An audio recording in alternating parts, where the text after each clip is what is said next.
We're building out a database, an accounting and but to Rich's point, you can't do anything in operations without a chart of accounts. So getting the accounting stood up, whether you're going to use it day one or not, is part of that process regardless. Welcome to the Financial Advantage with GSS, the video series designed for CFOs and financial leaders in the restaurant industry who are committed to optimizing operations, enhancing financial strategies, and driving sustainable growth. Each episode explores the complexities of restaurant finance through expert insights, real-world success stories, and in-depth conversations with industry leaders. From managing compliance to scaling operations, we provide actionable strategies to help your business stay ahead in a competitive market. Let's get started.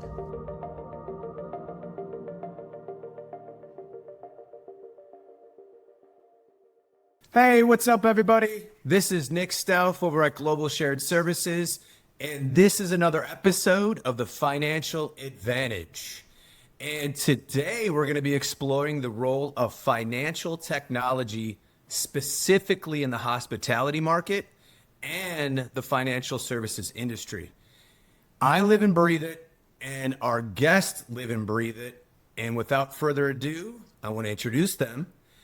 Who we got here today is Mr. Rich Sweeney. He is a lead solutions engineer. And Mr. Marc Cohen, who is a solutions architect at R365, one of our favorite softwares by far. And I'm super thrilled to have a conversation with them today. Marc, Rich, how we doing? We're doing great. Thanks for having us on. Great. Thanks for happy to be here. Yeah, very cool.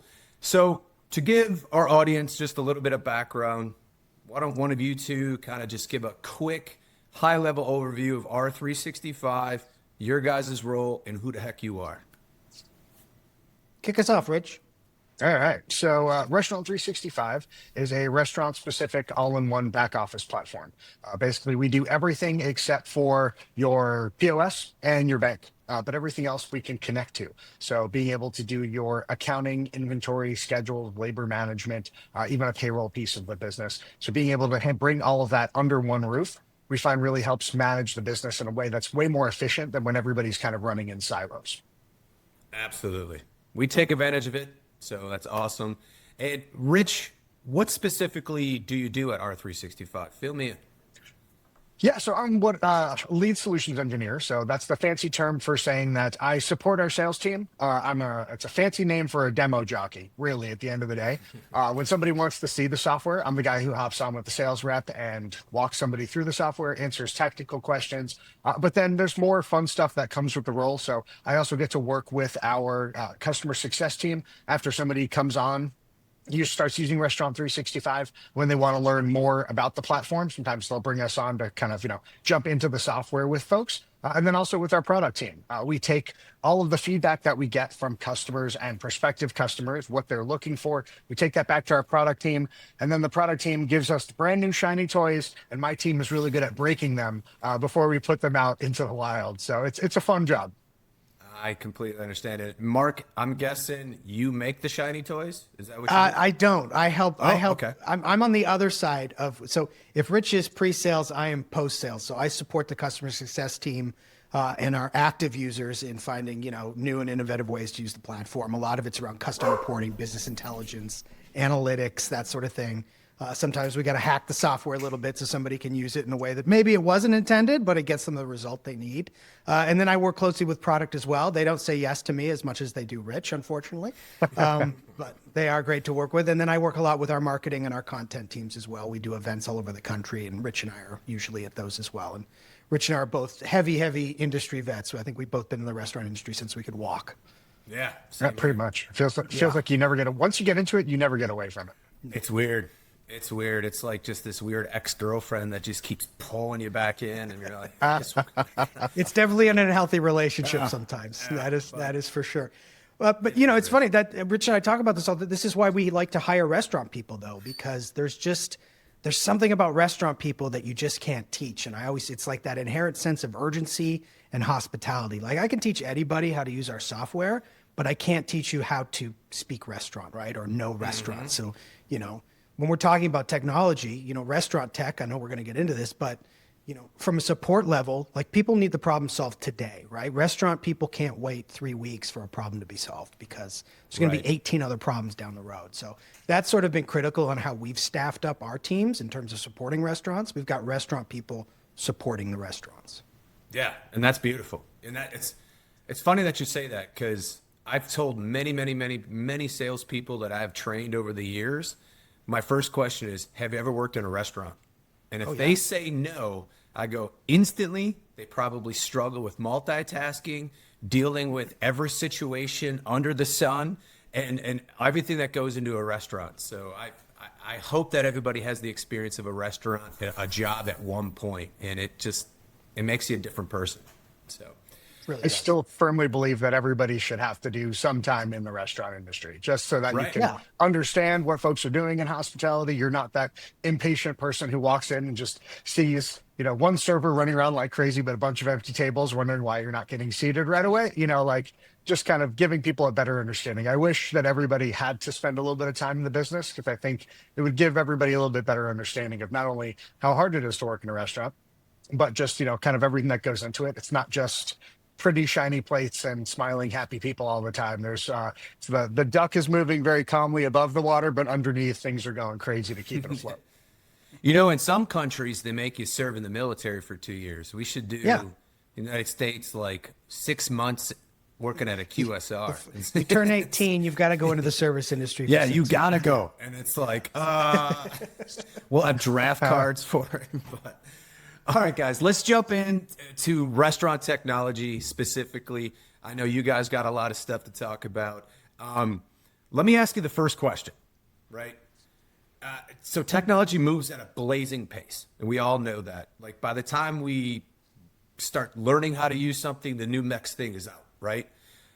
But give me your guys' kind of understanding, or I don't know, but how has the restaurant technology evolved in the past decade, particularly in our space, financial management, operational efficiency stuff? How has that evolved in like the past decade? Yeah, well, financial management and operation. I feel like finance got there a little quicker than operations did, but still, I feel like restaurant tech it wasn't a thing. It was sort of left behind for a while there. And I feel like we've been playing catch up for the last 15 years, and it's gone rapidly, to your point, right? We've been moving very quickly. I remember we just got back from NRA in Chicago. I remember going to my first show there, and the technology pavilion was like Startup Alley. This year they had to open up like a parking lot just to fit all the technology vendors in that space. So it's obviously the space has grown remarkably, but I do think we are rapidly trying to catch up to all of the innovations that have hit our industry, and that I feel like we're hitting a critical mass. Like, we've been collecting all of this data for the last 15 years, and now we're trying to figure out what the heck we do with it all, and how do we get it all to talk to each other. So it's great that we're catching up, but I do think it's moved so quickly that some of us are a little lost in the shuffle.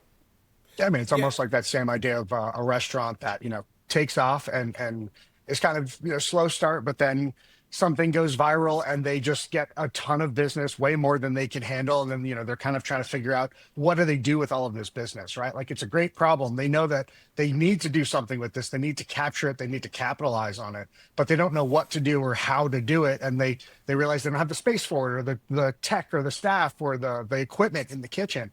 So really, kind of for restaurants, for me, it's that same idea. We were kind of like the last stand for technology. You still find restaurants that have handwritten paper tickets and, a cash register, and there's no technology in there at all. That's a different kind of business. That's some funny business. It's a special kind of restaurant. But then you've got that now all the way into folks leaning into, software platforms like Restaurant 365, like so many that are out there on the operational side of things, saying, when I first started cooking, you never typed up your recipes. You never put them in a computer, or God forbid you put them in a cloud where, like it's all going to disappear. The first place I ran the kitchen when I was moving up there, it was like the book of hieroglyphics. It was, like, how do you make this dish with like kind of symbols and no measurements and no method? And you just had to know what went in there, and nobody knew, well, how much do these recipes cost, or how much of this are we using versus what should we be using? So being able to really see technology step in and not only help answer those questions, with all of that data that lives in the restaurant space, but also to make operators' lives easier. It's not tech to make things harder. It's to make it simpler so that, restaurant people always had the mentality of, I've got to work 90 hours a week and be the hardest working person because there is no alternative. Now, at least it's a little bit more of, hey, I can work a little bit less. So I'm still going to get the same amount of work done. And I don't have to work myself, to grind every single day. And that's a good point, right? Like technology needs to enhance, not overcomplicate. And that's a really fine line to walk. I would argue buying the wrong piece of technology for your restaurant, it's the same as hiring a bad employee. It's super expensive. It's change management is hard. Like that's why we're all about consolidation, right? That's one of the reasons I gravitated towards our product. Like everything under one hood. So I don't have 18 different logins and I'm not, spread across all these different platforms that are sort of talking to each other. So it's really tough. And like I said, at NRA, all of these options that are available to these operators now, it's overwhelming. It is an overwhelming landscape of tech. Right. I met with a startup firm about 2 weeks ago, and you said critical mass of technology and all these different firms and all these points, and it's like it's getting too much. This gentleman in his startup is to make a super app to kind of make a big nucleus of all the technology, and it'll be like a single user sign-on that gets access and communicates across that's all ideally what platforms we and need, does right? all these crazy things. And I was like, it's cool to have it, but it's also kind of sad that it has to exist because there's so much out there. And you're like, whoa. Right. I mean, I was a former restaurant owner operator myself, and I fell into the working 90 hours a week. How the heck do I get out of this hole? I was successful, but I'm like, there's got to be something out there that helps me, like, trim a couple hours here, trim, automate, so I can focus here and scale and grow and do all those things. But it's coming. But you mentioned a good word, Marc, and that leads into another good question I had. So you mentioned automate, right? So we have all of this technology out there. How is automation and then, AI? I hate saying AI, but it's just a whole different animal of stuff. But how is that coming into play with technology these days? I mean, for us, and I'll let Rich weigh in here as well. I mean, the big piece for us was automation of AP to start, right? Because that's sort of the beginning of everything in the restaurant, right? Our purchasing, our pricing, our inventory, our recipe, our costing. So that was sort of the first thing we needed to figure out. Like, how do we automate the accounts payable process, get the invoices to be digital, get the payments to be automatic? And then, that just flows into all of my recipes, all of my costings. Then my inventory is updated in real time. My recipes are updated in real time. Like all of those things you were doing manually, probably in Excel before, that was a big piece of it. And then also just grabbing all the information from the point of sale, right? Like as simple as that sounds, and everybody does it now. Like when we first started, that was sort of a game changer. Like we're going to grab all your sales and labor data, aggregate it in our software, automate that process. So you don't need to go pull it at the end of the week, the end of the month. Because I came from a place where we were using a back office solution and then we had an accounting team and we were looking at very different information every day. And so I thought I knew how I was doing with my food costs, my labor costs, my net profit, and my P&L would tell me a different story at the end of the month. And that's a problem. Cool. So we're talking about automation and how it all just flows in and it makes simple things for an owner operator and even bigger groups as well. I mean, we could go way off the deep end and talk about enterprise management, single use cases, and all those things. But I'd be willing to bet most of our listeners are more of the exploration phases, and they're looking into just technology, which one to select, and then how is it going to make them run things better and then grow to the next step, right? And that's where I was as an owner operator myself. But let's dive into that. Let's dive into that specifically. So what are the most effective ways restaurants can leverage this technology to control the cost and improve the profitability? So you mentioned automation, which is good, but like, give me a couple other tidbits in there that we can pull out of. I feel like this is where Rich lives. Yeah, I mean, I think I know. I think a big part of it is always kind of like, there's so much technology available now for restaurants. That's trying to cater more towards restaurants, and then you just have really great generalized technology that works, well in the restaurant space. So I think for a lot of folks, it's trying to figure out what's going to be the right tool, the best tool. What's your use case? Even if you look at something like a point of sale, there are hundreds, if not thousands, of point of sale systems for restaurants out in the market right now. They all do something a little bit differently, and there's no one that's perfect, and there's no one that works for everybody. So really, it becomes a matter of really spelling out what are your needs, and then looking for tech that can help you with those needs. And sometimes it's a need that you don't even realize that you have until you find out it's available. Being able to talk to folks and talk to them about, being able to pull sales and labor information over so you can see what that looks like throughout the course of the day, or, running the idea of a daily P&L is so foreign to so many people because they don't think that it's possible. So when you show them that there's something more, for them, it really helps kind of open up their eyes to realize that there's more there.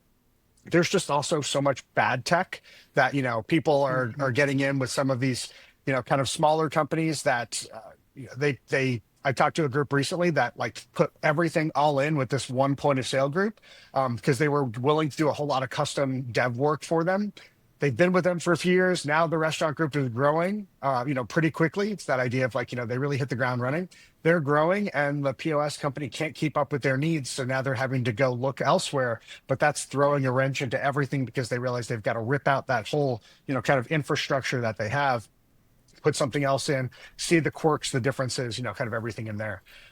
So, I think there's a lot of tech, but it's a matter of finding the right tech and then finding the tech that works for you and your group. You don't need a Ferrari when a Toyota Corolla will get you around. So, what's the need that you have to make sure that you're not spending so much money on technology that it becomes a cumbersome piece. It's a thing that you don't even want to touch because it's such a headache. Right. Mm-hmm. And that's a big scare, coming from owning and operating. It was like, I don't want to deal with something new. You said change management. Yeah. I was like, I don't want to do with something new. I'm like, But you guys have tools in place, obviously, with your firm to make that transition pretty simple, I'm assuming. And it's still, you're still implementing a full-blown ERP, right? Accounting and at a base, right? Accounting and an operational inventory solution. And then you layer on things like scheduling and manager log and asset management and payroll and all these additional things that our software does. And it's, our takeaway has always been, you don't want to eat the whole elephant at once, right? It's a marathon. It's not a sprint. You sort of got to get your ducks in a row, get your accounting in line, get your operations in line, and then sort of layer on as you need it. Because to Rich's point, a lot of these operators, they don't know what they need. They just want to make more money. And I get it. This is a tough business. And how do you make more money? Right. We usually run towards on an ops side, getting the inventory and the recipe stood up and getting the actual versus theoretical report dialed in. So from an accounting standpoint, It's great. We've got transparency in the financial data. Everybody's looking at the same numbers. We're now in a proactive model, not a reactive model, right? We're understanding how we're doing day after day. But that AVT report, if you can get that thing dialed in, that's 2 to 5% on your bottom line. No, without a doubt. Yeah. So in my world, obviously we do the outsourced accounting, right? And we get this question all the time. They always say, hey, should we do operations and accounting at one time? Or if we were to choose one, what should we do first? Obviously, I'm going to say accounting first. And now if I'm wrong, you tell me why. I always say, hey, look, we need to see financial clarity, like you said, to see where we can have improvements. And then once that happens, then we can dial in those improvements by implementing new technology. We're focusing on labor, we're focusing on recipes, we're focusing on inventory, whatever. Then we can start looking at that. And then what we do as a company is we introduce your operations and then we just turn it over. Is that backwards, do you think? Do you think they should go operations first and kind of run their very basic accounting they've been doing that's not that great? What do you think? Yeah, I think the way that we look at it is ultimately if you're going to replace both pieces, if you can do a rip and replace, go ahead and do it, right? And typically that's because you've got someone who's handling your accounting, whether you're doing that in-house or, kind of outsourced to somebody like GSS. And then you've got your team that's operating the restaurants. And so we break those pieces, of the business up separately, and then we turn them into 2 learning tracks. Now, you're handling the accounting side of things. As an operator, I don't need to understand how the fixed asset module works, or I don't have to worry about paying great, it's an asset. Like, half the time when I was working in restaurants, I didn't know what classified as an asset anyway. I was just like, I don't know, like, is this an asset? Like, what is this, what are you talking about? I just want to make food. And so, Right. But part of why we run it in tandem is they're interconnected. You need to have the accounting skeleton in there because, Morgan, this is for you. Everything operations has an accounting implication. He loves when I say that. When you make the chef actually talk about accounting, it's fun, but it's the truth, right? Like everything that we do has a cost, and that cost needs to be accounted for, whether that's a person that you have for labor, or a piece of equipment, or food product, or paper goods. Everything is cost associated with it. So part of why we like to look at running them in tandem is you're setting up the skeleton, you're getting the accounting framework in there, and the accounting team is helping get that ship righted. But on the operational side, I've still got to get all of my items together, and I've got to look at my purchasing. And one of the things when I talk to especially smaller groups, it's like, do you even have all of your recipes written out yet? Because as a former operator, I didn't always, or I had outdated versions of the recipes, or I hadn't costed them out in forever. And, so when we talk to people who don't even have their recipes, it's like, yeah, we want to get you to an ABT. That's like the holy grail of operations. But how we're going to get there is like, well, let's just start. If you're a burger spot, well, let's start with, the recipe is just the burger patty and the bun, and the cheese that goes on it, regardless of everything else. We start smaller with the center of the plate, the things that are going to have the biggest impact, and then we can grow outward. But then we can start to see some of those operational reports and how that's having an impact on the numbers. Because a lot of times for operational folks, if you can't show them what kind of an impact it makes, it's not going to stick. They're not going to be invested in doing it. Yeah. But if you can show me, hey, as soon as we started doing this, now we're able to trim, like Marc was saying, a couple of points off of food costs, or help tighten up labor 0.5%, then you're able to say, okay, I can see this. I can see the benefit of it. Typically, as an operator, I'm getting some kind of a financial incentive for managing those numbers. So now I'm more bought in. So now it helps kind of run both sides of the equation. As far as like a right or wrong way for doing it, we see folks that do operations first because they have an outsourced accounting firm like you guys, and they don't need to touch accounting, but they have to clean up their operations. We see folks who have great operations tools in place, but need to change up their accounting, or maybe they're moved their accountant is retiring and they need to move it to somebody else, and they want to find a better way of seeing their numbers. So there's no right or wrong way. I think it's really figuring out, what's the ultimate need. Right. I think there is a wrong way though. And that is, don't just think you can turn it on and it's just going to work. Right? Like you've got to put effort into it. There's no easy button. There's no easy button here. We're building out a database, an accounting and an op. But to Rich's point, you can't do anything in operations without a chart of accounts. So getting the accounting stood up, whether you're going to use it day one or not, is part of that process regardless, because everything touches PGL. I love what you said, Rich. And I'm going to totally misquote you here, but you said Morgan loved this. Morgan's one of the co-founders of R365. You said everything operationally has a cost. Is that what you said? Yeah, everything has an accounting implication, and that's just the. I'm working from a hotel room, so I'll just grab like the little coffee creamer that's on the desk next to me. This is not free. Somebody had to buy it. Now, as a guest, I can have it for free. But really, it's not free. It's included in the cost of my room. But at the end of the day, we're buying these, and then they have to be set up, and somebody has to be putting them in the room. Somebody's got to receive it. Somebody has to order them. Like everything has a cost tied to it. And so when you can think about that, then you realize that something as little as a creamer can have a really big impact. When you look at for the hotel that I'm in, the size of it, for this property alone, how many properties they have, how much that can add up over something as simple as a little tiny creamer. I love that saying. It's funny. We're dealing with a client right now, and we're showing them the financial clarity, and then we're trying to hold their operations team accountable to a certain level And then just because we show them the numbers, they're like, well, what does this really mean? Like, okay, we're a little bit high in food cost, but where's that coming from? And how do I make that change? And put in the two products and it's right there. Yeah. And then it just kind of works out.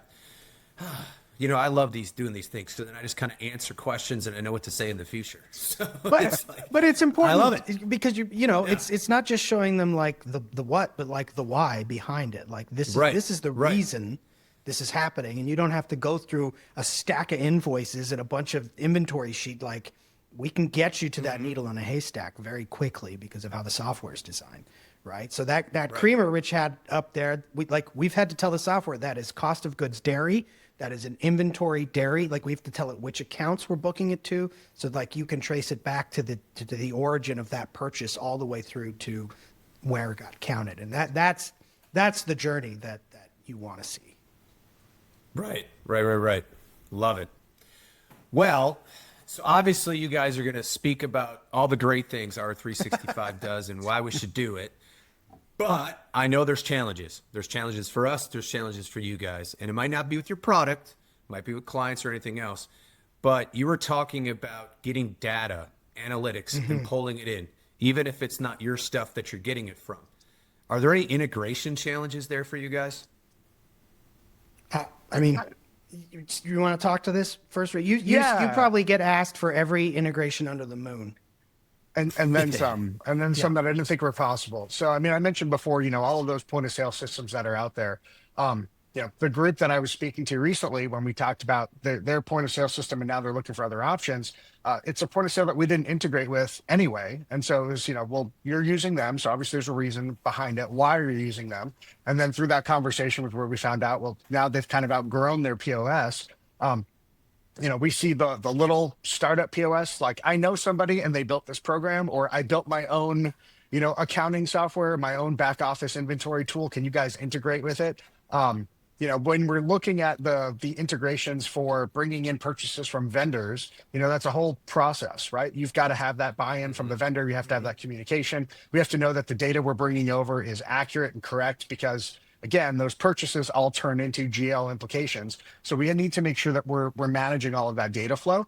And some of the times when people want us to integrate with another system, it's like, well, what are you trying to get out of that? It's like, well, why won't you integrate with my reservation tool? And I'm like, where is that tied to your accounting? Are you collecting payments through there? Do you take deposits? Like, what is it? And they're like, well, I just want to see my customers. But why do you need that in your P&L? Like some things don't, it's like a recipe. Some ingredients don't go well together. Sometimes they'll surprise you and they do, but sometimes you're like, that's supposed to be something that's savory and this tastes really sweet or vice versa.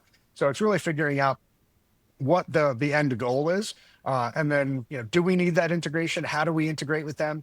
There are certain other players out in the technology space that are helping our, mutual clients, but they don't like to play nice in the sandbox. They don't want other people, using their toys, so to speak. They don't want to share information in any way, shape, or form. And so then we've got to figure out, like Marc said, those workarounds. How do we still get that information that we do need into Restaurant 365, but try to find a way to automate it if we can't integrate with them, or at least make that manual process as simple and seamless as possible so that folks aren't having to spend a ton of time doing those tasks when we can hopefully, integrate with them in the future. Because we are vendor agnostic, right? Like if somebody wants to work with us, let's go. Like we want to support our clients in whatever way we can, right? Just to make sure they're getting all the value they can out of our product and any other products they're using. But it does get tricky when you're dealing, to Rich's point, with groups that might not be as flexible or want to work with a competitor, let's say. But also, I feel like, again, restaurant data in general is still playing catch up. So you've got groups that are still using flat CSV files into an FTP, and then you've got groups with fully blown out API endpoints. So it's like the landscape is very wide, and the gap is very wide. So it's trying to align with, people that align with where we're at on our tech journey, right? So we want to get our API endpoints in a better place than they are now. That's been a challenge for us. Data in general, one of the big things we do, when you run a P&L or you run an AVT in our software, we calculate all of those values in real time. So that makes it tough for an operator that's maybe building a data lake or a lake house, as they're calling it now, to extract, like, I just want to go grab my net profit and put it in my lake house. Well, you can't do that right now. We're going to give you all of your transactional data, and you're going to have to calculate that. So fundamentally, we're moving towards more of a data governance platform where we're storing these values and making these API endpoints more accessible to clients. Probably the closest thing we have to what you're talking about right now, we have a business intelligence solution. So sort of like a Domo or a Tableau, if you will, a place where users can build dashboards and visualizations, but then we also allow them to import that third-party data. So you want your reservation data, we can pull it in, put it up, mirror it with your product mix, your guest count, all that stuff. So we're on that path forward to be able to get more data into our software from other third parties. That's great. Yeah. And it's going to be more of like an aggregator as well, Yes. right? Yeah. So it's the single user sign-on. And I believe we have a few clients that are utilizing that for customized dashboards and the analytics and the reporting. They just needed a step above than just your typical financial reports. And it works well. And it's only getting better. And then the last piece that you mentioned that you don't like to talk about is AI, right? Like this is I think this is a challenge for everybody in the industry. Everybody's trying to figure out how we're going to use this tool in our industry. And you know, I feel like every podcast Rich and I host, we talk about how this is a people first business. There is a place for AI. It's not going to replace everybody, but again, it's that finding technology that enhances what you're doing and doesn't complicate it. So like being able to have some sort of tool that provides insight, like you were talking about reading a P&L with a client, like having an AI solution that just calls out like, hey, your food cost is X and it was this 3 months and here's why. And you know, rather than me having to go and find the answers, we're developing tools now that are just going to give us those insights automatically. And that's just going to save us even more time. I like that a lot. Yeah. That's very cool. Awesome. And basically all of the things we've been discussing, I mean, what is the big goal of restaurant technology, right? It's to make things efficient and make things scalable, right? Is that the main goal? I would agree with that. Scalability is a big one for us, for sure. Yeah, Right. being able to grow, to have the insights that you need to have in order to be able to grow, but also to your point, to make it more efficient so that you're not spending twice as much time to compile the data to figure out what to do with it than you would have if you just ran, you know, a bunch of separate reports. Really being able to figure out how to streamline that process. Yeah. Because And we that was the have biggest clients struggle that for have adopted our product that, you know, they started with us at 5 locations. They had an accounting team of, 3, and they've grown to 30, and they still have an accounting team of 3.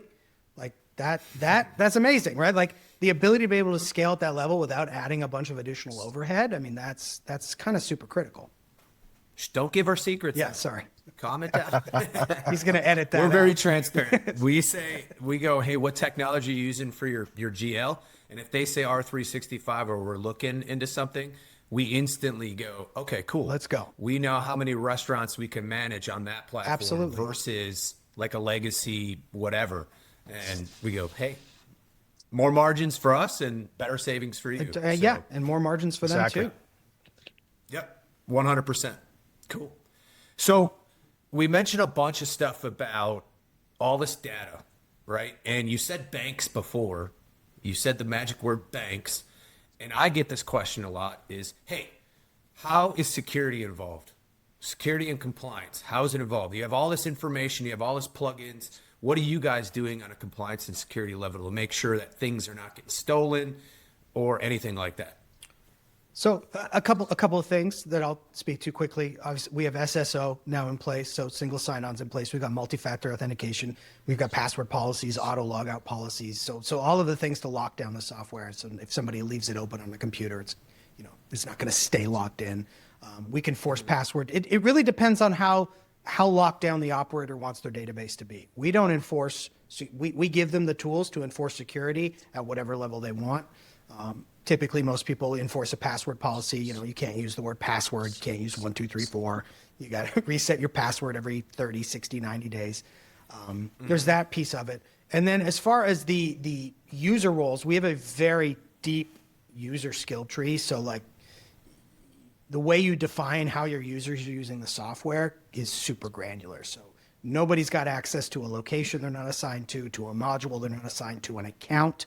Like we can lock it down to the GL account. Say, okay, nobody, only these 3 people are allowed to see this account, what's happening in it, can book to it. So that's what we're doing on the front end. On the back end, for the banking side, we use 2 third-party aggregators to connect to banks.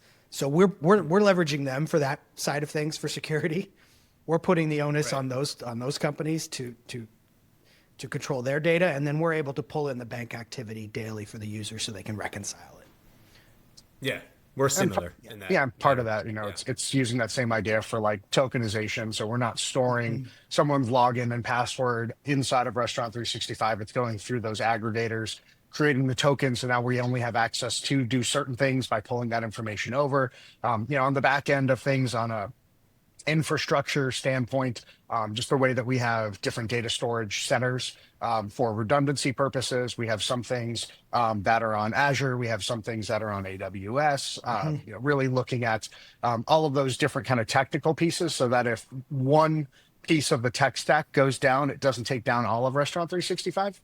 And then taking it one step further when it comes to cybersecurity, making sure that we're SOC 1 and SOC 2 compliant. We get regular audits. We do internal and external audits, as well as like penetration testing. So really looking at, at the end of the day, these are people's financial information. We want to make sure that we can really, give them a secure environment to work in that doesn't feel like, you're surrounded by cement walls. We want them to be able to have a fluid way for interacting with it, but still taking that data security and integrity piece, most important to our core. But if you are an R365 user and you're listening to this, I want you to go into your user and security permissions and run a report to see who has full access, because you might be surprised at how many people you've maybe opened your garden up to. I just did that with my Netflix account. Right? Like, Exactly. where am I all logged in? I was like, oh my God. Who are all these How many people? hotels has my Netflix? Exactly. I was like, It's delete, the same delete. thing. Yep. Yeah, 100%. Yeah. Well, that's cool. I mean, I've been asked that question a lot about, hey, this is our financial data. It's very proprietary. How do we keep that locked down? And I reference, you guys got a lot of data on that on your website and through conversations and stuff. So I want to say thank you for that. It makes my life easy. Yeah. So I don't have to worry about it as much. I just go, listen, we work with partners that are at this level of security. You have nothing to worry about. And then we just go on to the next subject. So, and we have a whole cool. landing page on our website that if you want to go deep on this subject, we've got all our documentation, our SOC, our compliance. If you want to nerd out on it, it's there for you. Some people just want a link to say, prove it, and then you prove it, and then they just go, okay, we trust you. Let's move on. So, 100%. Well, cool. So, all right, let me get this straight. All right, so R365, operations, so labor management, recipe, inventory, bunch of analytics that come with that. Then you guys have an accounting platform, a GL platform, and then you put it all together. Am I missing anything? What else do you guys all do? I know you got the business intelligence, just to kind of further enhance those two, putting it together. I know you guys got order recovery tool and delivery service providers now that you're working with. Am I missing anything in R365? Well, the way we look at it, we look at sort of 4 key product lines, right? Accounting, operations, workforce, which is scheduling, hiring, sort of LMS. We acquired a company called ExpandShare a year and a half ago that has a fully baked employee training solution. And then we have our payroll. So those are sort of the 4 buckets we're living in right now. No point of sale. We don't touch that. We integrate with like 120 of those. No merchant processing. We're not doing credit card transactions. That's still with most of the POS companies. But you guys do virtual payments, right? We do. We have an AP payment solution, so we will pay the bills for the client, but we're not processing credit card transactions like right. But never say never. You never know. I said we'd never do payroll. Here we are. Never say never. Point of sale used to say, hey, we're just into the game of ringing up transactions. No. And it's a credit card company. They're basically a credit card company. Yeah. So it's funny how that thing works out. So, well, what do you guys see? I mean, for R365 or just in the hospitality technology world, do you guys see any future trends coming up? You guys were just at NRA. This is the first year of probably 18 years I haven't been there. I miss the hot dogs. I miss all the free food. They weren't there You this didn't year. miss hot dogs this year. There were no hot dogs there this year. It was a big deal. People were freaking out. No hot dogs. It was really at sad. Whoa. Yeah. Whoa. Shrinkflation is real.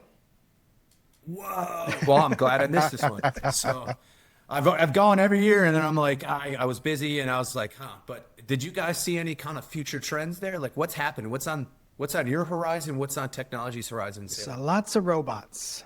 Yeah. I mean, groups that we were, years ago, we saw them like in that back startup alley, little tiny card table booth, now has, a giant, 10 by 20 booth with tons of robots roaming around and the different ways that, it can help those pieces. A lot of people who were, kind of working on different AI tools. I saw one of them that's like for answering the phone to then be able to take an order and it's integrated, push the order into your point of sale system. It integrates into your reservation system. It can answer general questions. And then if it needs to get a manager or somebody involved, it can route the call in. So it's helping free up, no one needs to be at the front desk to answer that phone or be stuck on the phone taking someone's order when maybe they have other tables or people waiting at the host stand. So some of the AI for good is what I keep referring to it as, the ways where it's just helping not necessarily displace people but help make people's lives a little bit easier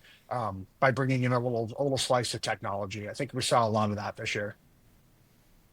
And the other piece that I'm seeing a lot, or I've seen a lot in the last few years, is like this guest engagement piece that I feel like is becoming a major focus now, right? It's not just about controlling your food and your labor costs. Like, how do we engage with the guests to get them back in? Like, how do we make them a long-term customer?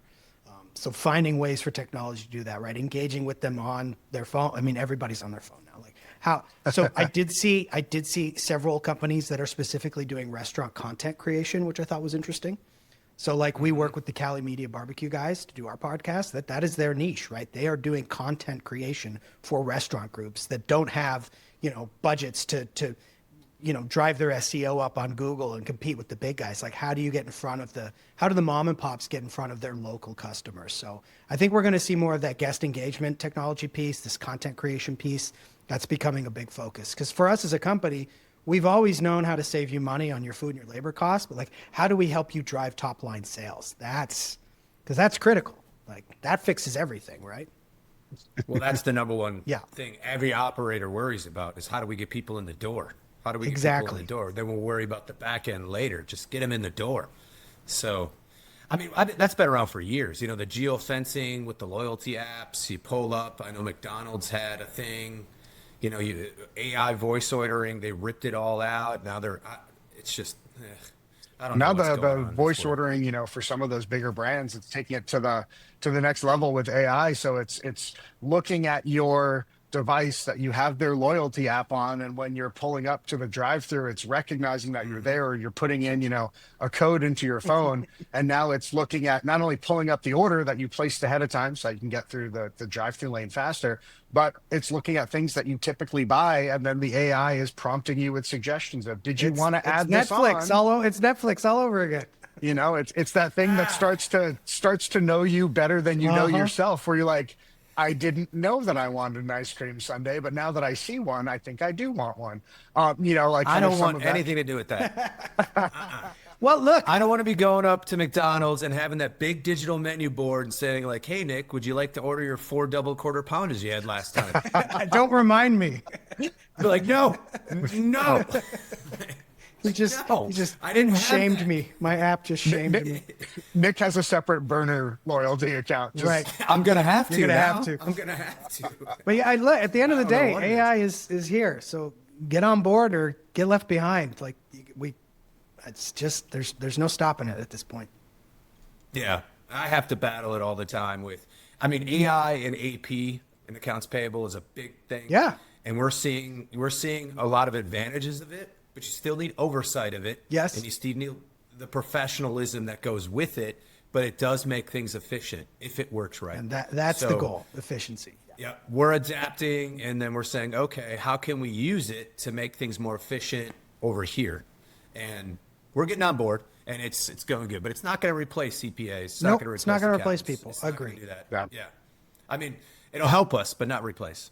So, Yeah, I mean, well, hey, before we wrap this up, go ahead, Rich. Did you have anything to say? oh yeah, I was just gonna say. I mean, even there's so many of the AIs now that are getting plugged into like software development stuff like that, and it's crazy. You can start asking. You can go to ChatGPT and tell it you want to do a program. Create me this, and it'll actually write the code for a program. All of that, but it still makes mistakes. It still doesn't necessarily know kind of how to point things the right place. And so as you look at moving things up and growing and scaling, it's great that you can do those things, but is it doing everything you want it to? And do you know what's under the hood versus having a professional who can look at it? You may see numbers and be like, oh yeah, my numbers look great. And then your CPA looks at them and are like, these numbers aren't real. Where did these come from?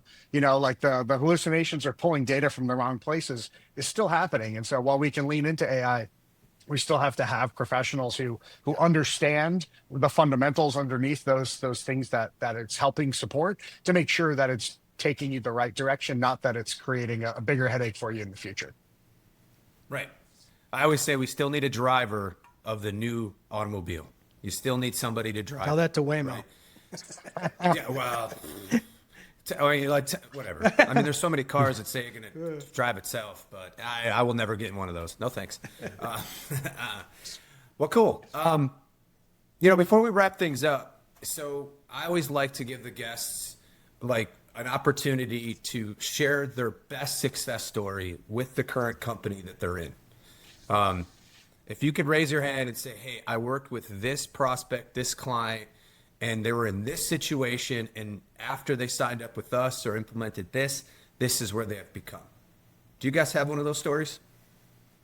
I do. I have. right, sure. I have one general one. Just the ability for a client to come to us and get a P&L at month end within like a few days, right? Like getting your month end financials like in under 3 weeks used to be an amazing feat. But the fact that when they implement our solution, it's that transparency. That's transformative just to begin with. But then I have so many clients, I'll go back to the AVT again. Getting that report stood up, like that is, they see the ROI in that immediately. There's immediate cost savings when they've got true visibility into like their cost of goods. So I can't pick just one because there's so many and they all line up in those sort of two buckets for me. Like financial transparency and immediate ROI, that's just a theme I see with everybody I work with, and it's exciting. And then the scalability, right? My favorite thing about what I do, I've been with this company for 8.5 years. I was just in Dallas for our restaurant transformation tour, and there was a Mike Mariola restaurant, shout out to them in Ohio. He was there. I've worked with him for 8.5 years. First time I've met him face to face, which is wild to me, right? In this world we live in. You forget sometimes that we've only talked on Zoom before. But when I started working with him, they had 3 restaurants, and now he's grown his company to 15, and they're starting to open Caribou Cut. And he's done all of that using our software, and that to me is that's the best. Like just to watch these groups that took a chance on us 8.5 years ago, and then watch them grow with us has been that's my favorite part of what we do. Yeah. That's what gets you up in the morning, right? Yeah. Exactly. And I think the scalability side of it, we started working with a group that was selling their version of hot chicken when they had 7, 8 locations.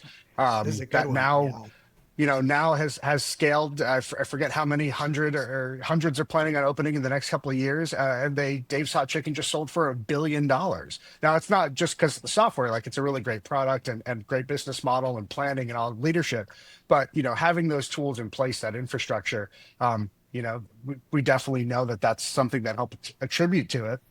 And that's like the scalability size, but like Marc was saying too, there's a group that comes to NRA every single year that I met 4 years ago when I was first there. Single unit operator, Eric from Maple Tree Inn in Illinois. And I met him on the show floor. He signed up for Restaurant 365. Every year he comes back by the booth, and every year I check in to see how they're doing. And it's just a story that gets better and better, where every year they're finding better efficiency. I think they've brought their food costs down something like 19.5 points. Kind of like from when they started using it to now, like realizing how they could be more efficient. ways to look at their pricing and their purchases and that kind of stuff, helping, isolate theft and over portioning. So like, I love when we have the big examples like Dave's, because that's like, hey, we took you from like the little guy and we helped you grow, and now you're this behemoth that's selling for such a huge price tag. But most of the restaurants in this country are single unit mom and pop, doing what Eric's doing, and now has found some tools to help him get it to a point where he's not tethered to the restaurant all the time. He brought his team to the restaurant show. So right there says, enough efficiency that he doesn't have to be in there with all of his leadership at all the time. So just being able to see that and talking to somebody who, felt like they were doing okay. They thought they were doing okay. And now to see how much better they're doing, and for them to be able to help realize it, that's that part where I just love that, because those are the bread and butter. Those are the things where, I had my restaurant. I talk to those folks every single day. Seeing them do really well, that's the part that makes me know that, like, we've got a solid product and we're doing things that are really helping people in the restaurant space. And that's why I came to Restaurant 365 in the first place. Very cool. That's my favorite question to ask every guest. And just makes me feel good that, hey, that we're doing something right in this world. It's very cool. So, I mean, we learned a lot, right? Technology is going at a rapid pace, like it always is. I think a few of the things that I pulled out that I liked the most was choosing the right technology partner is like choosing the right employee. If you choose the wrong one, it's going to cost you a lot of money and it's going to be a pain in the butt. That's a great way to explain it. And there's a lot of wrong ones out there. And there's quite a few right ones. And another thing that I learned today was that everything operational speaking has a cost, has an accounting cost. I might have said that wrong again, Rich. But you got to take it, make it your own. There's no one way to say it. I'm going to think hotel coffee creamers. That's going to be forever in my head. Just like, hey, this costs something here. But yeah, guys, I really thank you so much for joining the podcast. This has been a very cool one for me. I want to thank you guys and R365 for being good partners of GSS. We have a lot of success stories utilizing your technology. I hate to say this, and all of our operations people that are running the books day to day and utilizing technology, they beg and plead for our clients to get onto your system. Yeah. So there's a lot of really great things out there, and then, pivot those into those success stories and be able to do that utilizing your technology and maybe our people it's a beautiful thing. So once again, thank you guys. And that's another episode of the Financial Advantage with GSS. And tune in next time. I'm actually going to have on an owner operator that lives and breathes in the trenches, and he's going to have some stories to tell. Thanks, guys. Thanks for having us. Thanks for having us on. Thank you for tuning in to the Financial Advantage with GSS, the video series for restaurant CFOs and financial professionals striving for operational excellence and strategic success. If you found this episode insightful, don't forget to subscribe to the Financial Advantage with GSS on your preferred platform, or visit gsslp.com for additional resources. We'll see you next time.